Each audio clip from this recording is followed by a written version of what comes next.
नमस्कार, मी प्रिया काळे. तरुण भारतच्या न्यूज बुलेटिनमध्ये आपल्या सर्वांचं स्वागत. आता पाहूया ठळक घडामोडी. कोविडचा नवा व्हेरियंट JN.1चा प्रसार होण्यापासून रोखण्यासाठी आज बेळगाव जिल्हास्तरीय अधिकाऱ्यांची पूर्व खबरदारीची बैठक पार पडली.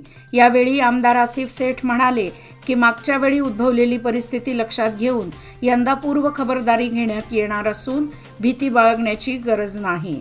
सीमावर्ती भागात जास्तीत जास्त निगराणी ठेवण्याचा निर्णय घेण्यात आला आहे.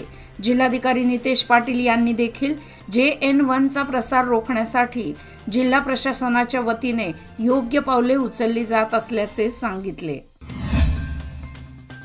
संसदेत उपराष्ट्रपती जगदीप धनखड यांचा अवमान केल्याचा आरोप करून याच्या निषेधार्थ आज बेळगाव शहरात भाजपने आंदोलन छेडले.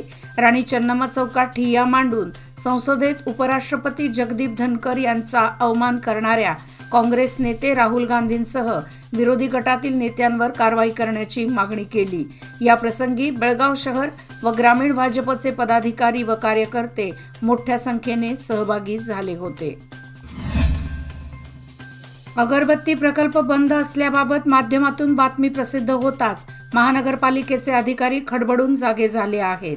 गुरुवारी सकाळीच जाऊन अगरबत्ती प्रकल्पाचा दरवाजा खुला करण्यात आला. त्यानंतर अगरबत्ती उत्पादनाच्या कामाला सुरुवात झाली. आता या अगरबत्ती उत्पादनाला सुरुवात झाली आहे, मात्र हे सातत्य राहणार का हे पाहावे लागणार आहे.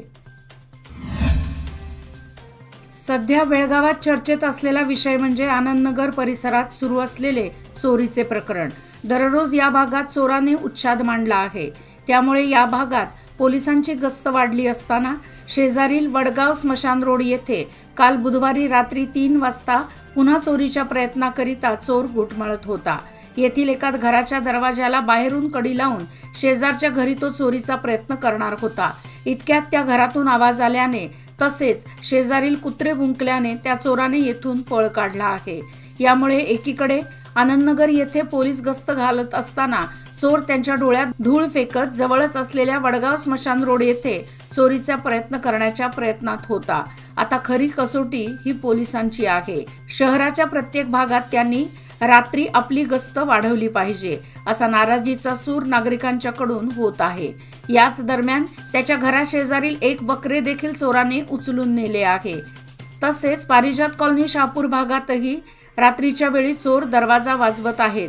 त्यामुळे भीतीचे वातावरण निर्माण झाले आहे. आनंदनगर भागात दररोजच्या चोरीच्या घटनेने वैतागल्यामुळे बुधवारी सायंकाळी आनंदनगर रहिवासी संघटनेच्या वतीने शिवमंदिर वडगाव येथे तातडीची बैठक बोलावून गल्लीतील नागरिकांच्या बरोबर चोरीच्या घटनेपासून सुरक्षेविषयी सूचना करण्यात आल्या. यामध्ये नागरिकांनी रात्रीच्या वेळी घराचे दरवाजे घट्ट बंद करून दरवाजाला लागून टेबलावर तांब्या किंवा भांडे ठेवणे, जेणेकरून दरवाजा उघडण्याचा प्रयत्न कुणी केलाच तर घरातील लोकांना जाग यावी. तसेच घरावर CCTV बसवणे, आपल्या दागिन्यांचे प्रदर्शन करू नये, दागिने बँकेच्या लॉकरमध्ये ठेवणे, गल्लीतील नागरिक समूह करून एकमेकांच्या संपर्कात राहणे, घराबाहेरील दिवे चालू ठेवणे, घरी मोक्याच्या वेळी कामी येईल अशा लाठ्या काठ्या बाळगणे, गल्लीतील फिरत्या विक्रेत्यांना प्रवेश नाकारून त्यांच्याकडून कोणतीही वस्तू खरेदी करू नये, अनोळखी व्यक्तीला थारा देऊ नये, अशा अनेक सुरक्षेच्या दृष्टीने सूचना करण्यात आल्या आहेत. या प्रसंगी आनंदनगर संघटनेचे अध्यक्ष संतोष पवार, किरण कणबरकर यांच्यासह गल्लीतील बहुसंख्य नागरिक उपस्थित होते. सुमारे 45 वर्षे उलटली तरी अद्याप नुकसान भरपाई न दिल्याचा आरोप करत आज बेळगाव शहरातील पाटबंधारे विभागाच्या मुख्य अभियंत्याच्या कार्यालयाला घेराव घालण्यात आला. हिडकल धरण बांधताना मास्तीहोळी गावातील शेतकऱ्यांची 994 एकर जमीन पाण्याखाली गेली आहे. सुमारे 45 वर्षे उलटली तरी नुकसान भरपाई न मिळाल्याने आज पुन्हा एकदा मोर्चा काढून बेमुदत धरणे आंदोलन छेडण्याचा इशारा देण्यात आला. विनायकनगर येथे पिसाळलेल्या कुत्र्याने 14 जणांचा चावा घेतला होता. मात्र हा परिसर हिंडलगा ग्रामपंचायतीच्या अखत्यारीत येत असल्यामुळे त्याच्याशी आमचा कोणताही संबंध नसल्याचे महापालिकेतून सांगण्यात आले. शहरामध्ये कुत्र्यांची संख्या दिवसेंदिवस वाढत चालली आहे. कुत्र्यांवर नसबंदी प्रक्रिया केली जाते, मात्र ही आकडेवारी अत्यंत कमी आहे. त्यामुळे कुत्र्यांची संख्या वाढत चालली असून महानगरपालिकेने गांभीर्याने याची दखल घेऊन कुत्र्यांच्या नसबंदीकडे लक्ष द्यावे अशी मागणी सर्वसामान्य जनतेतून होत आहे. सालाबादप्रमाणे यावर्षीही लाखो भाविकांचे श्रद्धास्थान असलेल्या सौंदत्ती येथील श्री रेणुका देवीच्या मार्गशीर्ष पौर्णिमे यात्रेसाठी कर्नाटक, महाराष्ट्र, गोवा, आंध्र प्रदेश तसेच केरळमधून सलग 8 दिवस भक्तांची प्रचंड गर्दी होणार आहे. यावर्षी तब्बल 4 लाख भाविक सौंदत्ती डोंगरावर यात्रा काळात उपस्थित राहतील असा अंदाज व्यक्त केला जात आहे. यात्रा काळात होणारी प्रचंड गर्दी लक्षात घेऊन मंदिर प्रशासनाच्या वतीने भक्तांच्या सोयीसाठी जय्यत तयारी करण्यात आल्याची माहिती मंदिराचे कार्यकारी अधिकारी SPB महेश यांनी दिली आहे.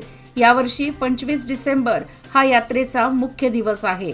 मार्गशीर्ष पौर्णिमा यात्रेसाठी मंदिर प्रशासनाने प्रचंड संख्येने येणाऱ्या भाविकांच्या वाढत्या गर्दीची दक्षता घेत विविध उपाययोजना, व्यवस्था आदी कामे प्रशासनाच्या वतीने हाती घेण्यात आली आहेत.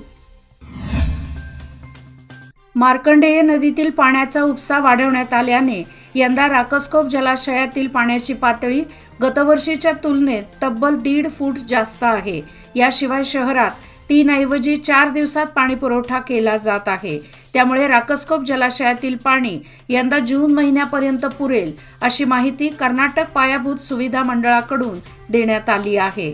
बेळगाव शहरातील सध्या मार्कंडेय नदीतून दररोज 30 MLD पाण्याचा उपसा केला जात आहे, तर राकसकोप जलाशयातून दररोज 22 MLD पाण्याचा उपसा केला जात आहे. राकसकोप जलाशयाऐवजी नदीतील पाण्याचा उपसा वाढवला जात आहे. डिसेंबर अखेरपर्यंत मार्कंडेय नदीतून पाण्याचा उपसा शक्य आहे. त्यामुळे राकसकोप जलाशयातील पाण्याची बचत होणार आहे. त्याचा फायदा बेळगावकरांना होणार आहे. बागलकोट येथील संतोष भाविकट्टी या जवानाने आपल्या लग्न कार्यात वीर पत्नींचा सत्कार करून समाजाच्या एका अनिष्ट प्रथेला छेद दिला आहे. त्यांनी आपल्या लग्नात शहीदांना अभिवादन करण्यासह विजापूर जिल्ह्यातील त्यांच्या वीर पत्नींचा सत्कार करून एक स्वागतार्ह पायंडा घालून दिला आहे. वीर पत्नींच्या सन्मानाप्रसंगी सुनीता पाटील, रेखा खादरवाडकर, लक्ष्मी कुटाळे, महादेवी कोप्पत, संगीता बामनळी आणि वधूवरासह लग्नाला आलेली सर्व पाहुणे मंडळी उपस्थित होते.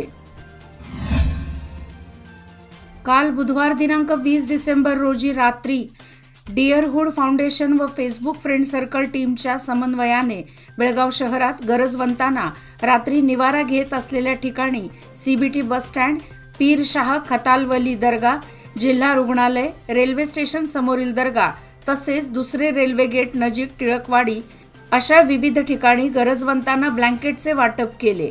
रात्रीच्या वेळी थंडीने कापत असलेल्या गरजू लोकांना यावेळी एकूण 100 ब्लँकेट्स वितरण करण्यात आले आणि त्यांना मायेची ऊब दिली.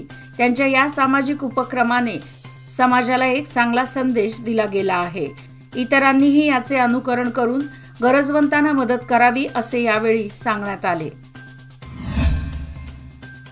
प्रवाशांची गैरसोय टाळण्यासाठी परिवहनकडून ख्रिसमस नाताळसाठी जादा बस सोडल्या जाणार आहेत. शुक्रवारपासून या अतिरिक्त बस सेवेला प्रारंभ होणार आहे. विविध मार्गांवर या जादा बस धावणार आहेत.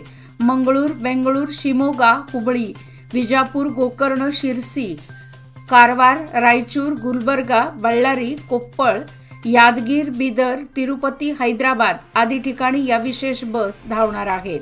तर बेळगाव बस स्थानकातून शेकडो बस विविध मार्गांवर सोडल्या जाणार आहेत. विशेषतः ऑनलाईन बुकिंगसाठी 5 ते 10% सवलत दिली जात आहे. सरकारी महाविद्यालयांमध्ये अनेक वर्षांपासून सेवा बजावणाऱ्या अतिथी प्राध्यापकांना सेवेमध्ये कायम करण्यात यावे अशी मागणी करत अतिथी प्राध्यापकांतर्फे जिल्हाधिकारी कार्यालयावर मोर्चा काढून निवेदन सादर करण्यात आले. राज्यामध्ये 11,000पेक्षा अधिक अतिथी प्राध्यापक विविध सरकारी महाविद्यालयांमध्ये सेवा बजावत आहेत. अनेक वर्षांपासून सेवा बजावणाऱ्या या प्राध्यापकांना सेवेमध्ये कायम करून घेण्यासाठी अनेक वर्षांपासून मागणी केली जात आहे. मात्र सरकारने याकडे दुर्लक्ष केले आहे.